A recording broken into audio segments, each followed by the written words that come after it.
Welcome to Heart Talk. My guest today is a consultant cardiologist at Whipps Cross Hospital in London, in UK. He's a recipient of several Lifetime Achievement Awards, especially in the area of inflammation and heart disease. Dr. Sandy Gupta is a physician who is really passionate about global cardiovascular risk and prevention of heart disease. And we are delighted that he's here in Malaysia, especially here in Kota Kinabalu, and will be delivering a lecture on the new dimensions of management of hypertension. As a heart patient myself, it's deeply exciting when you hear the words new dimension, because it always promises something new. And so without much ado, I want to welcome Dr. Sandy Gupta. Thank you very much. Welcome to Heart Talk. Thank you very much. I want to begin with at ground zero. Diagnosis of triple vessel disease, bypass surgery done. The only problem I had was a bit of blood pressure. Cholesterol was slightly high, and this has come as a sudden shock. And I've been on forums now for the last year and a half on those who have had bypass. And it's suddenly a daunting and scary scenario when you realize that you've got this disease and the doctor tells you, it's advanced, Charles, where do you go from here? So I want to start on this platform of rehabilitation. Yes. Basically, how do I protect and how do I fall in love with my heart again? So tell me, where do we go from here? Well, thank you for the very kind introduction, and it's wonderful to some extent to hear yourself being passionate to recover and to reheat yourself, because this is a very important point, that just because they've diagnosed you and you've had major heart surgery is not the end. There is a great opportunity now to almost undo what perhaps has been missed out. I know that you're relatively young, and thank you. And this is very important, that you've developed coronary disease prematurely, under 65. And this is what we want to teach the public. Please don't necessarily wait for the event to change your life. Right. Cardiac rehabilitation, you will be transformed, because cardiac rehabilitation will get you back to a life of normality, even though you've had a new set of arteries and you're a heart patient. And obviously, having gone through cardiac surgery, intensive care, having the knife in your chest, it's quite formidable. But if we can sort out your numbers, it's a numbers game.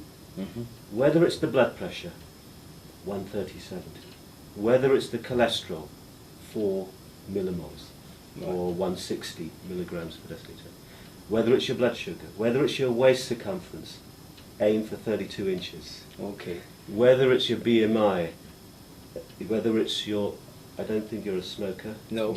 So it's a numbers game, and that's what we have to focus on for you. It's important, Charles, that you also are on the right combination of tablets. Right.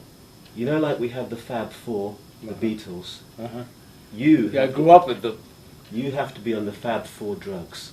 The Fab Four drugs are your statins. Right. You need your cholesterol very low. And you said that you were a little bit borderline before. Right. You need your blood pressure. Your systolics should average 125 to 135. Okay. 70, 75. Yes, when you have a row with a neighbour or you lose your car keys, it will go up. Right. But that's your average.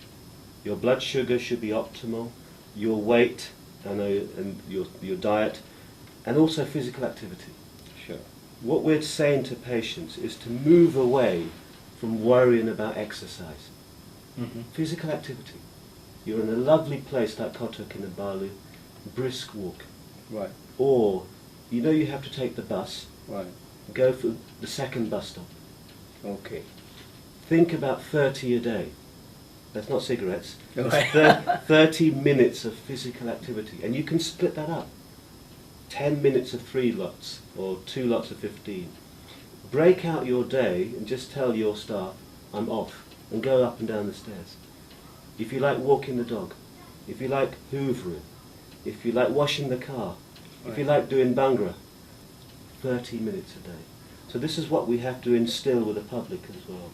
This is really a lifestyle change, isn't it? I mean, Plus the tablets. plus the tablets. Plus the tablets. Okay. So lifestyle change, Yep. numbers, Yep. keep them intact, and make sure you keep going to the cardiologist and tell me what is the best drug combination to be on.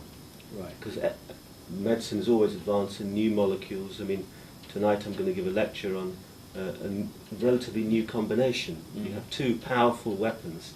ACE inhibitor helps blood pressure, helps heart failure, vascular protection, perindopril. And you have a calcium antagonist, amlodipine. At one stage, the #1 selling blood pressure tablet in the world, Right. but also good for ischemia. And they've combined, and blood pressure. And now they've combined them.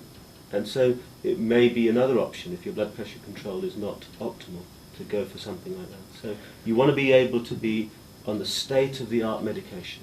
Right. So does that mean that for someone who's got triple vessel disease, you need to be more aggressive then in all aspects of, you know, what is probably 130 for somebody, 135, you've got to come lower than that, because As long as you're not still dizzy.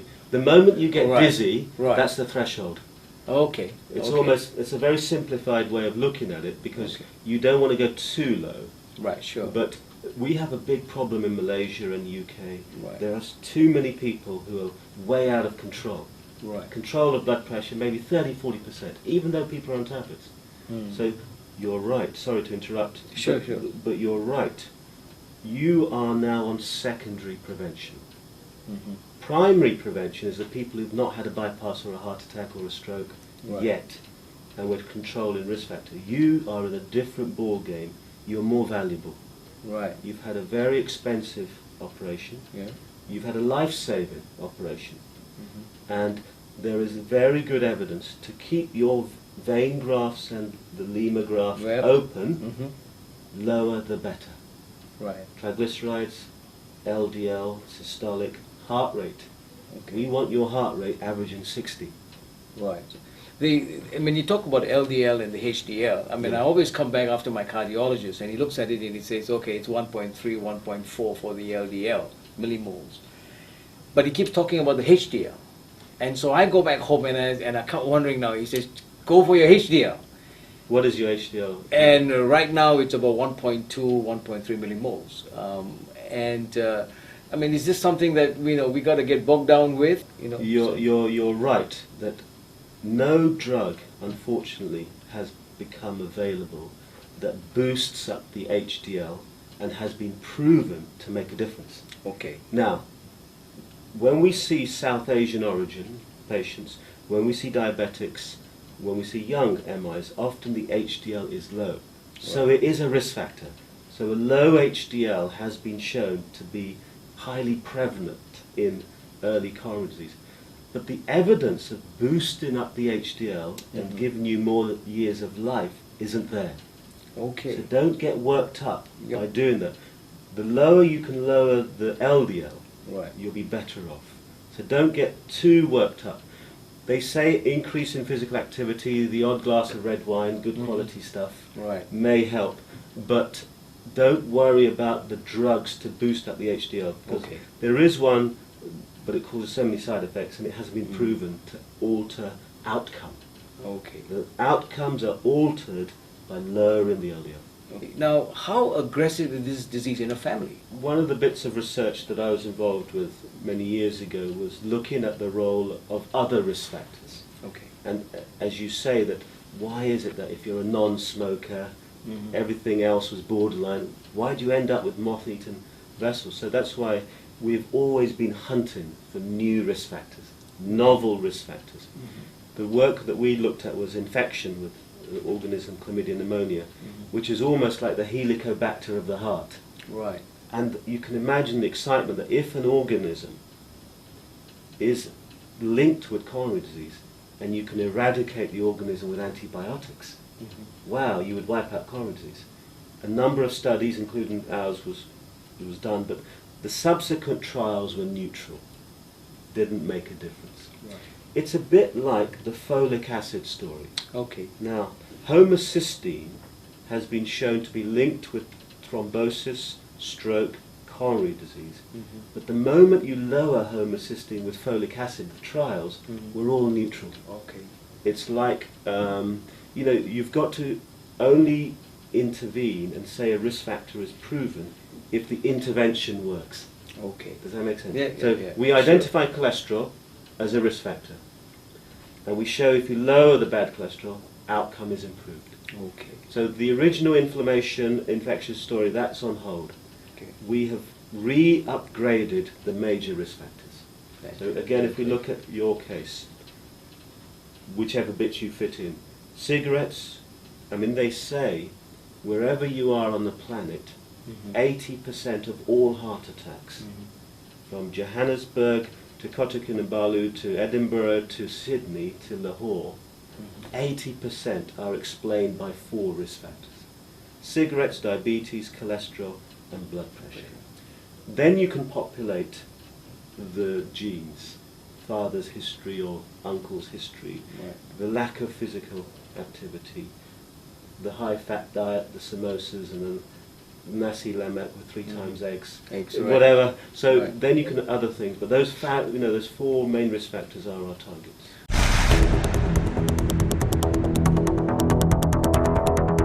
This is what we want to teach the public. Please don't necessarily wait for the event to change your life. Cardiac rehabilitation, you will be transformed, because cardiac rehabilitation will get you back to a life of normality, even though you've had a new set of arteries and you're a heart patient. And obviously, having gone through cardiac surgery, intensive care, having the knife in your chest, it's quite formidable. But if we can sort out your numbers, it's a numbers game. Whether it's the blood pressure, 130/70, whether it's the cholesterol, 4 millimoles, or 160 milligrams per deciliter, whether it's your blood sugar, whether it's your waist circumference, aim for 32 inches. Okay. Whether it's your BMI, whether it's your, I don't think you're a smoker. No. So it's a numbers game, and that's what we have to focus on.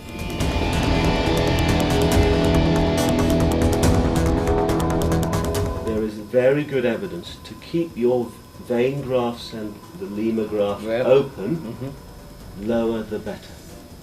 Triglycerides, LDL, systolic, heart rate.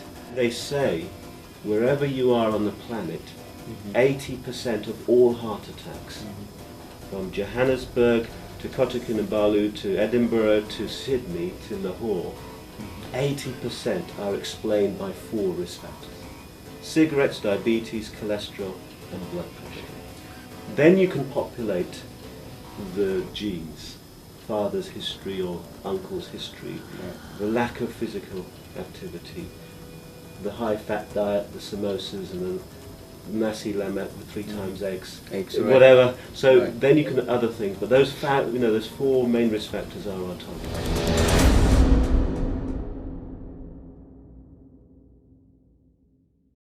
One of the first books that I bought on my first week of discharge from the heart center, I went up to the Mega Mall, went to the bookshop, and this book leapt off from the shelf with the word reversal, because it was so comforting that I had reached a point there where everybody was, you've just gone through, and then you hear the word reversal, just like new dimensions, it's exciting.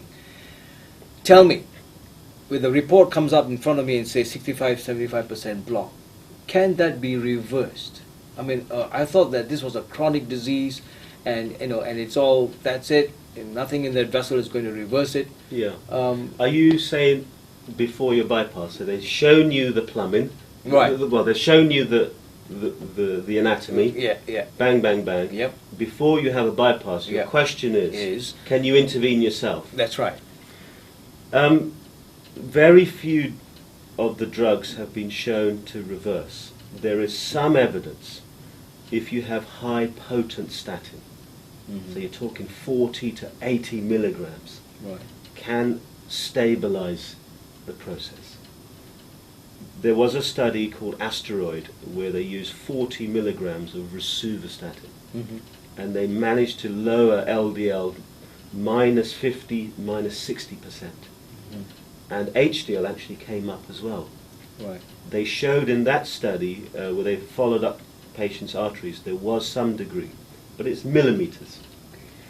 What has been shown is not, don't get worked up by reversal. You want to stabilize. Right. Because it's an aging process. So as the years go by, more and more atherosclerosis occurs. So you want to halt the acceleration. Yeah. Does that make sense? Yes. So that way, you've got to go on the Fab4. Right. Yeah. Sure. In that, in that scenario, the Fab4 drugs and your risk factors will help. Because let's say you have no bypass, you've got this anatomy, but you decide you don't want any tablets. You decide you're not going to change your lifestyle. You stayed like you were. Then what will happen? You have a greater chance of coming back early with problems.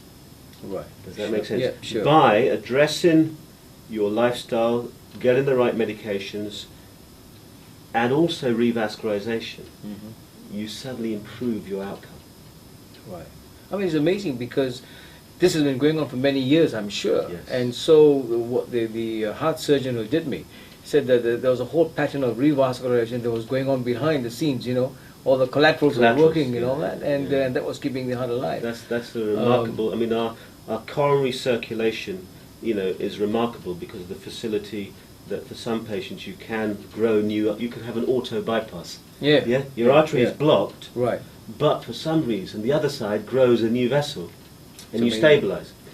What we find is that despite the collaterals, some people still get angina, Right. and that's where bypass would help, or where the degree of occlusion is or stenosis is. Right. Prognostically, you will be better off with the bypass. Yeah. Well, the other question I want to ask is that, which is very commonly on the site. A patient has had a bypass or even a stent.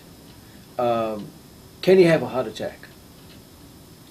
Yes. In other words, if he had an event, can there be a second event? And like for me, I don't know what a chest pain is like. And so I'll give you an example. Please, the answer is yes, you can.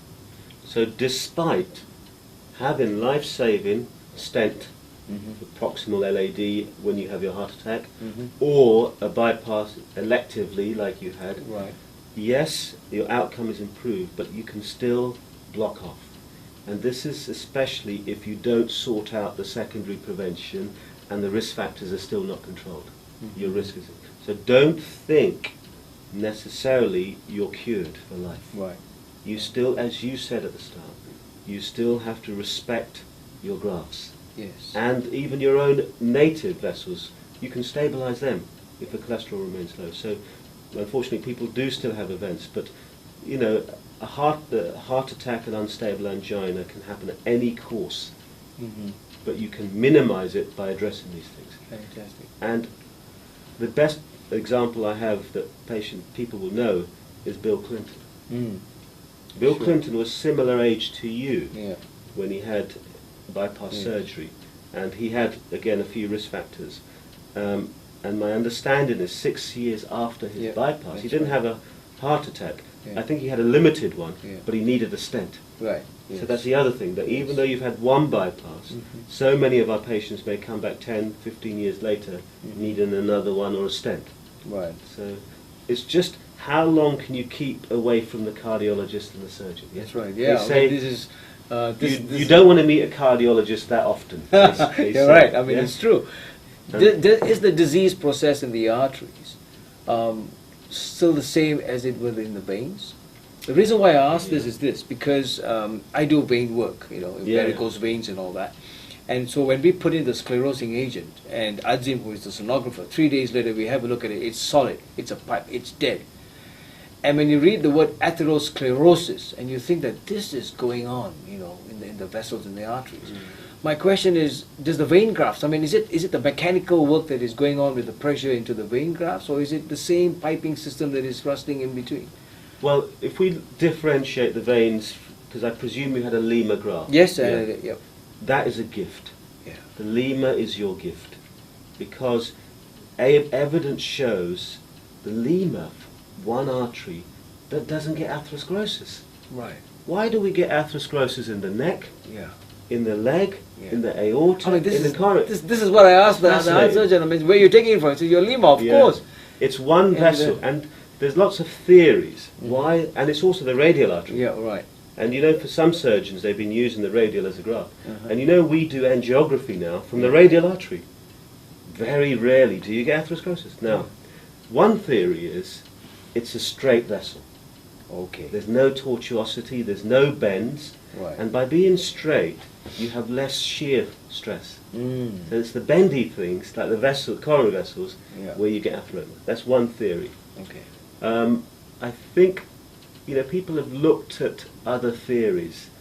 Some people's lemurs, there's no flow, and they can't be used. Right. So if you had a good lemur, I don't know what the surgeons told you. Well, the first thing they told me is when we opened up the clip, it was just spurting away. Yeah. So we took it on that point. That will be your gift for life, a lemur vessel. Praise God. The vein graft story, even within 6 months, some patients, the vein grafts never take to the bypass. But we have seen, when we've done angiograms on previous bypass patients, 10, 12, 15 years later, the veins are still okay. And I think it's back to, again, respect in your heart after the operation. Right. If you make a strategy as an individual and say, let's take the best advice, let's take the best combination of medications, and let's try to minimize restenosis Okay. or vein graft degeneration, you know, you can preserve them for a longer period. I mean, that's a good point to go on, and I want to just quickly move on to this whole passion that you have for the South Asian groups and in this part of the world. I mean, I think the amount of talks that are being organized here in Malaysia now, bringing this whole thing in awareness. Yes. I mean, my roots are Sri Lankan, but My wife's from Sri Lanka. That's right. Yeah. Well, I mean, you know, that's great. That's fantastic. But you know, my wife's Chinese. Right. So we all sit together, and when I went for my bypass, I mean, we had Indians, we had Chinese, we had Malays, you know, we had all the races in the same room. And how aggressive is this disease purely from people like us who are, you know, South Asians, but still from India, from Sri Lanka, and Yeah, it's been repeatedly shown, and in fact, some of the earliest studies were in Malaya and Singapore. oh, really? 1950. Dhanaraj. Oh yes, Professor Dhanaraj. University Hospital. He showed, Yeah. compare the Indians, which was the main group from South Asia, and the Chinese and the Malay, the Indians much more heart attacks and coronary disease. They showed this in Uganda. African Ugandans and Asian Ugandans, in the 50s there was a difference. And then they showed this in Cape Town, in Toronto, in London, wherever the South Asians went. Really? They showed, if you compare the South Asians, now I mean Indians, Pakistanis, Bangladeshis, Sri Lankan as the main group, their death rate from heart attack is 40 to 50% higher than the local population, wherever they go.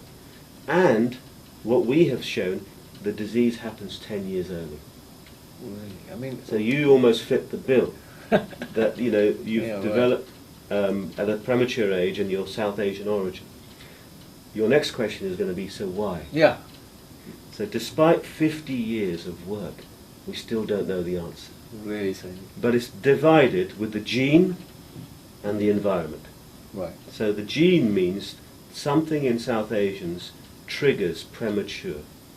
And the best example is a school playground study in London. And they looked at 10 to 14-year-old South Asian kids and their white colleagues.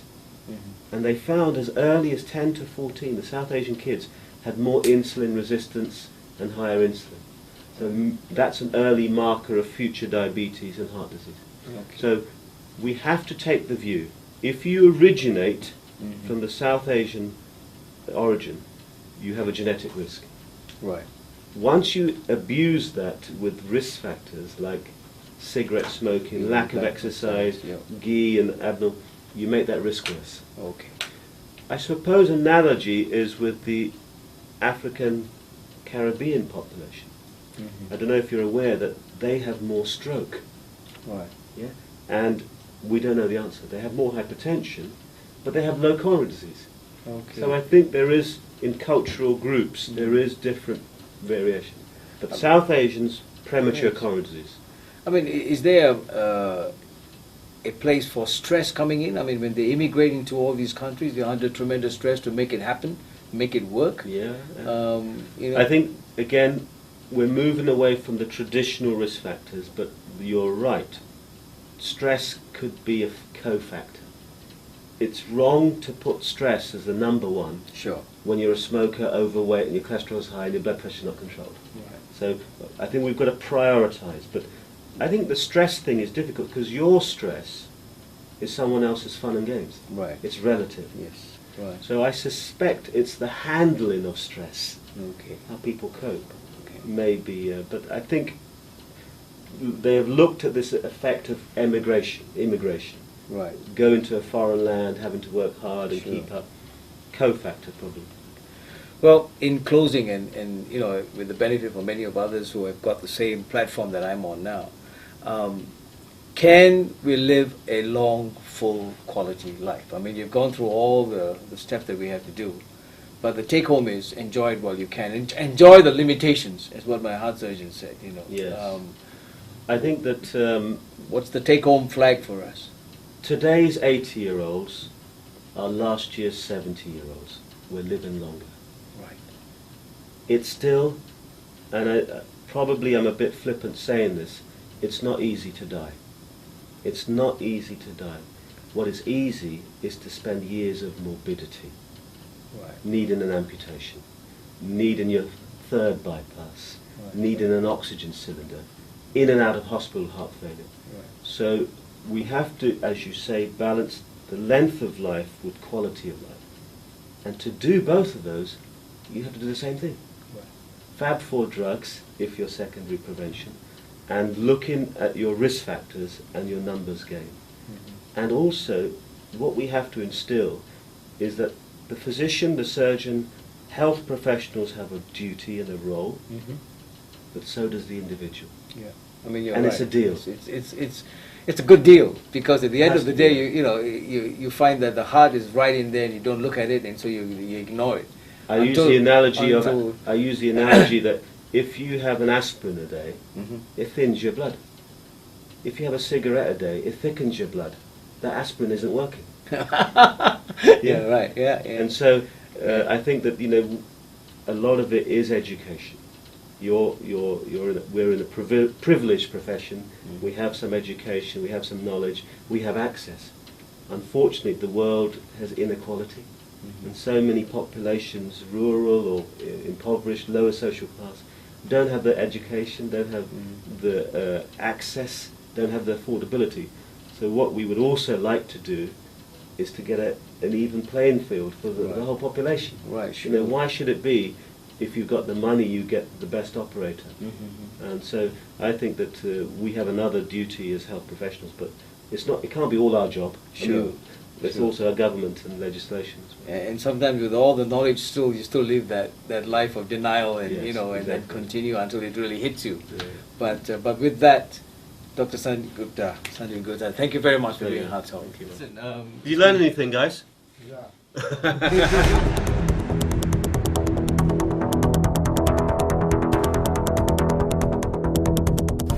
A patient has had a bypass Yeah. or even a stent.